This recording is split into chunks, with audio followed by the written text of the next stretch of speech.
Je m'appelle Thomas Mouzard, j'ai 34 ans. Eh bien, j'ai grandi à Clichy-sous-Bois, dans la banlieue est de Paris, dans les années 80-90, dans le béton et la diversité culturelle. C'est sans doute pour ça ensuite que j'en suis venu à étudier l'anthropologie. J'ai été sensible au fait qu'il n'y avait aucune institution qui pouvait tirer parti de ce multiculturalisme. Alors, j'ai passé un bac en SVT et puis je me suis engagé dans un cursus d'anthropologie à l'université de Saint-Denis-Vincennes, puis à l'EHESS. Alors, j'ai obtenu une thèse en anthropologie sociale l'année dernière sur le thème de la construction des identités collectives à travers 3 études de cas qui sont des rituels populaires inédits à Madagascar et leur relation avec l'État. Mais dans la foulée, j'ai été recruté en tant que chargé de mission patrimoine sur la commune de Awalay-Yalimapo.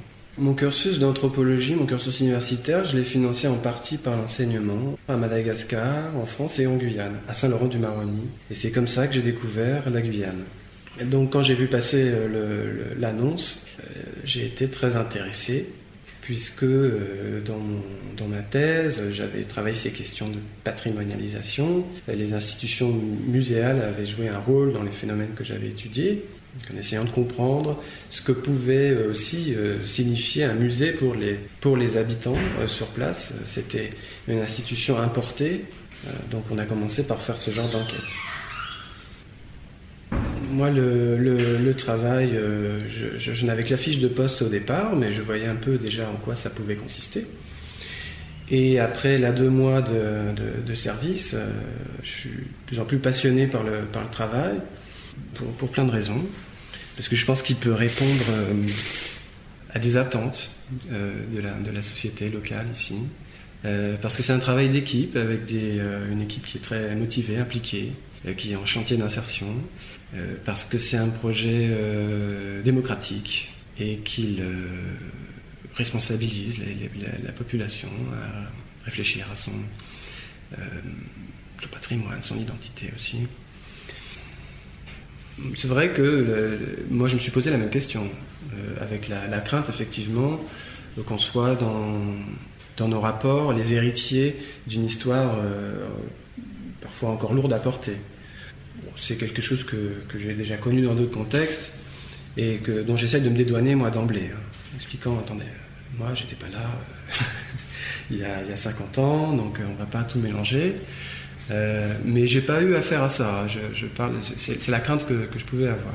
Après, le travail d'inventaire, le travail de terrain, c'est pas moi qui vais le mener. Donc c'est l'équipe des 6 personnes. Parmi ces 6 personnes, la première différence que je vois, c'est une différence d'âge entre 4 jeunes d'une vingtaine d'années, de la vingtaine d'années, et 2 seniors, donc qui arrivent vers la soixantaine. Le discours est le même, mais des 2 points de vue. C'est-à-dire que les jeunes vont dire il y a des choses que je ne connais pas dans ma propre culture. Et ça m'intéresse d'en savoir davantage. Et les seniors, eux, vont dire nos enfants ne savent plus certaines choses.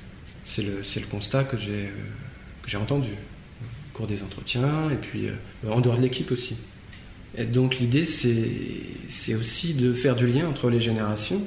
Et on voit qu'il se fait au sein même de l'équipe, avec des seniors qui peuvent transmettre des choses aux plus jeunes et des plus jeunes qui sont très en demande de tous ces savoir-faire, ces savoirs. Et après, au-delà de l'équipe, dans le travail même d'inventaire, c'est appréciable de voir que lorsqu'on va demander à une vieille personne, par exemple, d'expliquer comment elle fait ci ou ça, de voir les enfants qui sont là et qui regardent. Et c'est vraiment là qu'on pense avoir réussi quand on voit ça.